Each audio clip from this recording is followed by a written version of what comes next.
Hi, welcome to JJ's Productions, and we're back with a different kind of video than usual.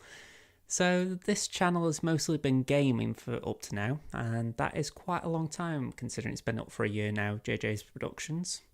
So I've decided just to try something a little bit different. As you may be aware, I've done, for most of the time of JJ's, a Thursday stream called Day the 4th Be With You. And yeah, it's to do with Star Wars, and it was just basically me playing Battlefront 2. And it got some viewers. I've had subscribers like Lasai on here for a while now, thanks to that stream. But I felt like I needed just to stray away from it because the views weren't coming in, and I know that might sound like, you know, oh, boo-boo-hoo, but there's not much point doing a stream if no one's watching. So I thought I'll try something different and just see if other people are interested. So I decided to start reading the book. Yeah, not exactly great for a YouTube video maybe, but let's see. So, Thrawn by Timothy Zahn. And I'm going to put the blurb in front of me now, so I'll put that on the screen as well in text. But it goes, after Thrawn is rescued from exile by Imperial soldiers, his deadly ingenuity and keen tactical abilities swiftly captured the attention of Emperor Palpatine.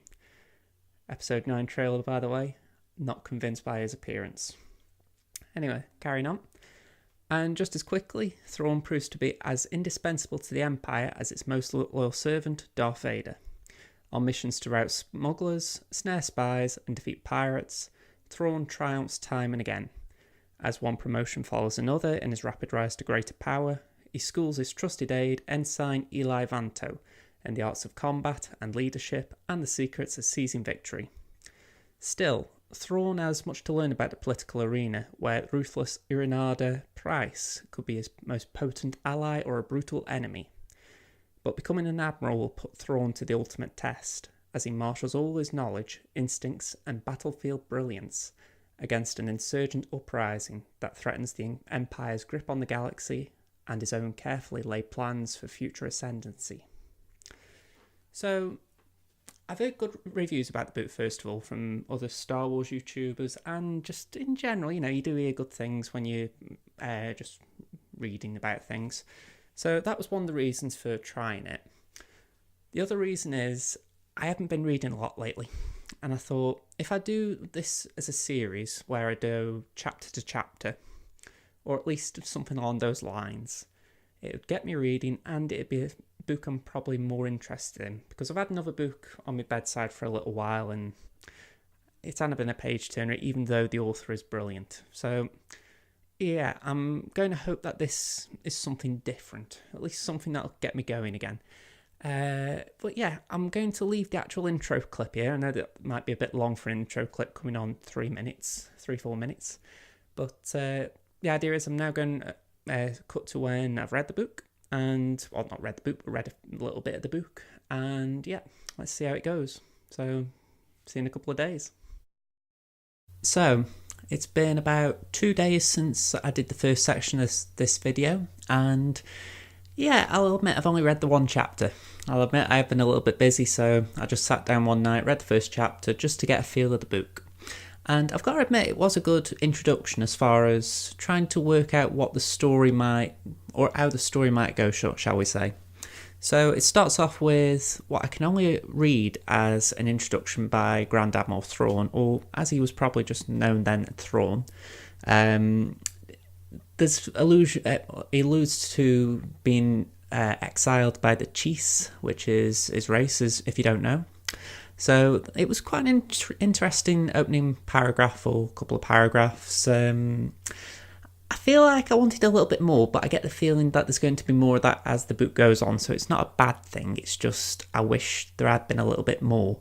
But again, that's just, you know, I think the nature of a title book like Thrawn is you want Thrawn.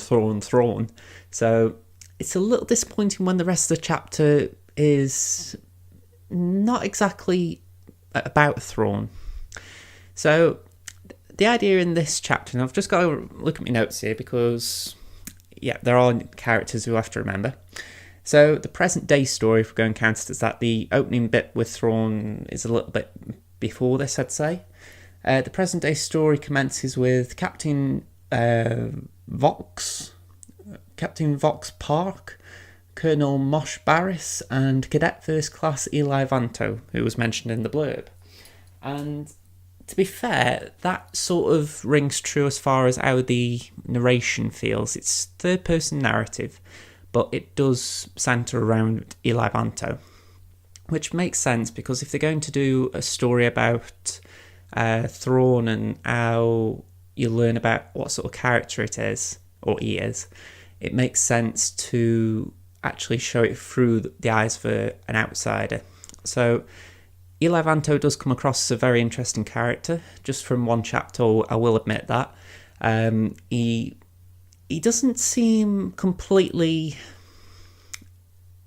into the Empire. I think that might be simplifying it a little, but he's in awe of the Empire. There's a line which I loved about the stormtroopers, the idea that they were, I'll explain this in a minute, but he describes stormtroopers as warriors in white or something like that. And it was a great line because it did sort of sell the idea of the Empire being the saviours of the galaxy. And I know that Rebels and other TV shows and expanded media have touched on it, but it's still nice to get these little bits of information that sort of sell what the Empire was viewed as, but also what outsiders to the Empire viewed it as. So, yeah, a small line that, but I liked it. There were references as well to pre-Clone Wars, if I remember right. The idea of the whole of this first chapter was based around those three characters, essentially, mainly Vanto and Barris. And the idea was that they were on an unnamed planet, and the idea was they'd found this hut, and there was some, I think it was boxes or crates around it that they'd got markings on them, and I'll admit the premise around it is actually quite boring. The idea that because it was a law, they have to stay and investigate it. When I'm trying to describe that, I actually realise how boring it sounds, but the action around it compensates, because the idea is one by one, if people start getting picked off, first a V-Wing pilot gets picked off, which surprised me when I was reading it because I didn't think V-Wings were part of the Empire, so that is something I didn't realise. So a V-Wing pilot got picked off first, and then when reinforcements come in, they slowly, I wouldn't say getting picked off like that, but there's a feeling of oncoming dread. I mean, there was a moment where I don't know if it was a smoke bomb or just a concussion grenade went into the camp where they all were, and it was, a moment of fear for the character. So it was an interesting premise, because you know that Eli Vanto is going to be in the book, so you know he's not in peril, but equally you are curious what's going on. Anyway, the idea is that rather than being exposed to the attacks, they decide to take the shelter, the hut, whatever the premise was that they've been investigating. They take everything around it as well, and they just shuttle it up to the cruiser up in the air.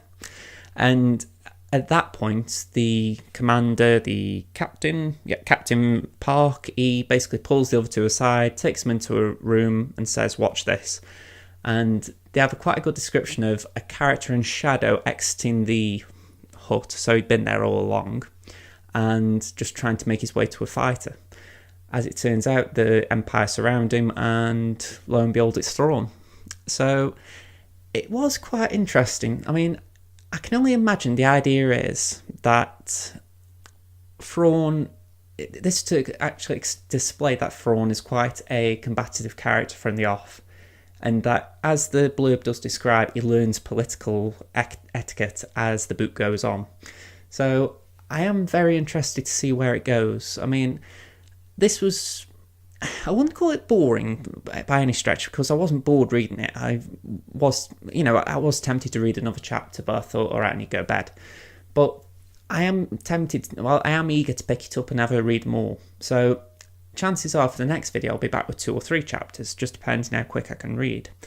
But it's one of those where I am actually curious how quick this story will progress, because the blurb sort of has already sold a little bit of it, where it says after Thrawn is rescued from exile. So that bit's already happened. So I can't help but wonder what will be happening next. So yeah, I'm going to be keeping my eye out for that.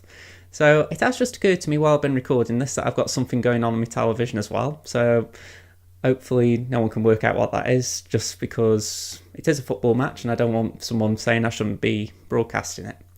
But yeah, thank you very much for watching. I will be back next time with hopefully chapters 2 and 3, maybe even 4, depending on how much I can read. But yeah, I'm looking forward to reading it, and I will try and go in more depth now, because this first one caught me off guard as far as how to actually approach it stylistically for the videos, but I've got a better idea now how to do it, so I'm looking forward to episode 2.